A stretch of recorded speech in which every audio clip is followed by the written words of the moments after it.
Ngati phone yanu ikumazima pa screen pamene mukuyankha call kapena mukumvera VN, tatiye ndikuoneseni kuti matani. Ndiye chomwe muyenera kuchita ndikupita ku settings, kenako ndikuseseresa, ndikupita pa about phone, kenako software information, kenako apalemba kuti build number, panganipo ni click pamene papa 7 times mpakana ilembe kuti you are now a developer. Kenako muzapanga back,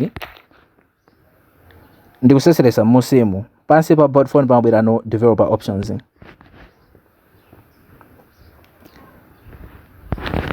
Kenako muzapita pa quick settings developer tools, mukapita pamenepo muzapeza apalemba kuti sensor off, ndiye kuti ngati pali choncho mutha kuzachongerapo chonchi. Ndiye mwamba mwathu tikasesa izizi mumabwera apalemba kuti sensor off, ndiye onetsetsani kuti nthawi iliyonse musanamvere VN kamene kazikhala koyasa yathu zikatero, ndiye kuti phone yanuyo izasiya kupanga zachibwanazo.